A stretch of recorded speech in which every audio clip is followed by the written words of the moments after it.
Singer Mangli వివాదంపై మాజీ మంత్రి సత్యవతి రాథోడ్ ఘాటుగా స్పందించారు. మంగ్లీకి బీఆర్ఎస్ కు ఎలాంటి సంబంధం లేదని, ఆమె వెనుక కేటీఆర్ ఉన్నారనే ప్రచారంలో నిజం లేదన్నారు. చిల్లర వ్యాఖ్యలు మానుకోవాలని సూచించారు. అలాగే మంత్రి సీతక్క శాఖలో అవినీతి బాగా పెరిగిందని ఆరోపించారు. కేసీఆర్ కు లీగల్ నోటీసులు పంపడం కాదు, వెంటనే క్షమాపణలు చెప్పాలని డిమాండ్ చేశారు.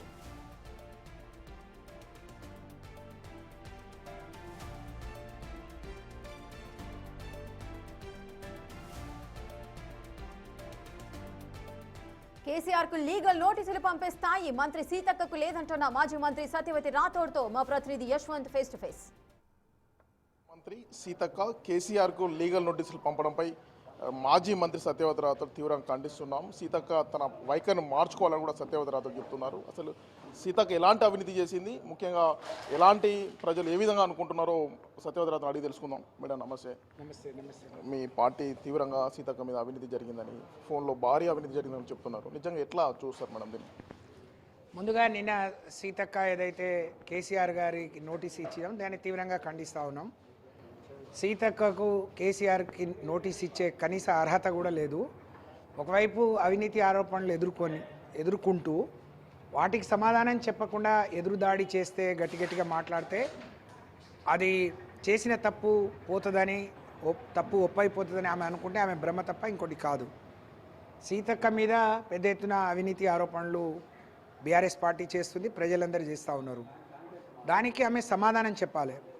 ఏదైతే అంగన్వాడీలకు 4G టెలిఫోన్లు, శాంసంగ్లో 4G టెలిఫోన్లు ఇప్పించి దాన్ని 5G అని ఆంధ్రప్రదేశ్ ఫోటోలు వాడుకుంది.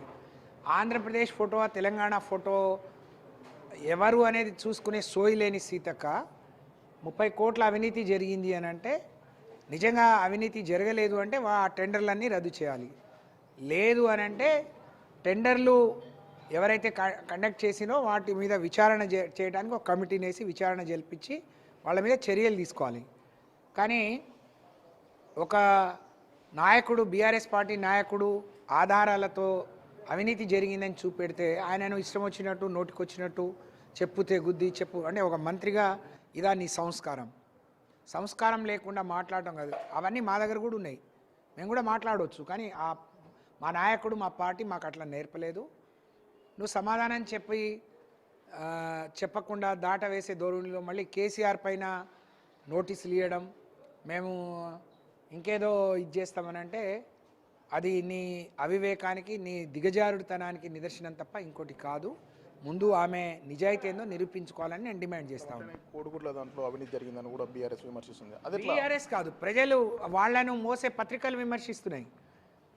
కోడిగుడ్లు రాష్ట్ర వ్యాప్తంగా 25 లక్షల మంది, 30 లక్షల మంది గర్భిణీలకు, పిల్లలకు కోడిగుడ్లు కేసీఆర్ గారి దయ వల్ల మధ్యాహ్న భోజనం ఇచ్చాం.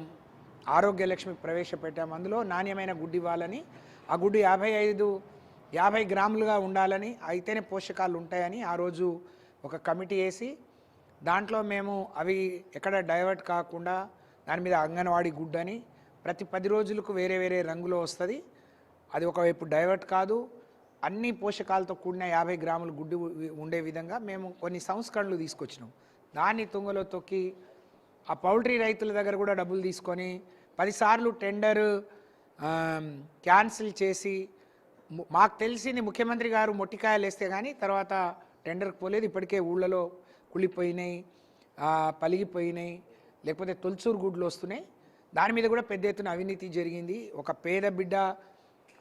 పేదింటి బిడ్డ మంత్రి అయితే ఇంకా లక్షలాది కోట్లాది మంది పేదలకు మేలు జరగాలని చూడాలి తప్ప తన కడుపు నింపుకోవాలని చూడొద్దు. తనకు తెలియకుండా జరిగితే చేస్తున్న అధికారుల మీద చర్య తీసుకోవడానికి తను పనిచేయాలని నేను విజ్ఞప్తి చేస్తా ఉన్నాను. చివరిసారిగా 2 తెలుగు రాష్ట్రాల్లో మంగ్లీ కేసు చూసాం. మొత్తం దీని వెనుక కేటీఆర్ మంగ్లీ అని కానీ తీవ్రమైన సోషల్ మీడియా వస్తుంది మేడం. దీన్ని ఎట్లా చూస్తాం మనం?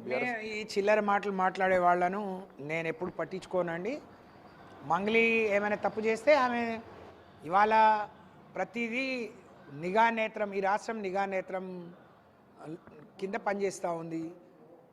తప్పుడు వార్తలు వచ్చినప్పుడు ఆమె మా పార్టీకి కానీ ఎప్పుడు పాటలు పాడలేదు, ఎప్పుడో కొత్తలో పాడింది. కానీ ఆమె ఒక స్థాయికి వచ్చిన తర్వాత ఆమె ముఖ్యమంత్రి గారి ప్రోగ్రాంలకే పాటలు పాడుతుంది. ఆమె కేటీఆర్ గారు ఉన్నారని, ఇంకెవరో ఉన్నారని చిల్లర కమెంట్స్ చేస్తే, చిల్లర ప్రచారం చేస్తే దాన్ని తీవ్రంగా ఖండిస్తున్నాం.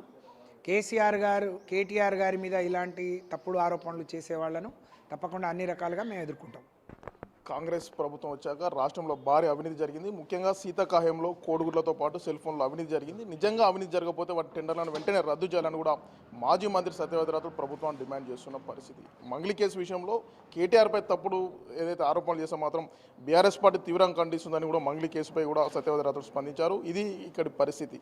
వీడియో జర్నలిస్ట్ కీర్తన్తో యశ్వంత్, బిగ్ టీవీ, మహబూబాబాద్.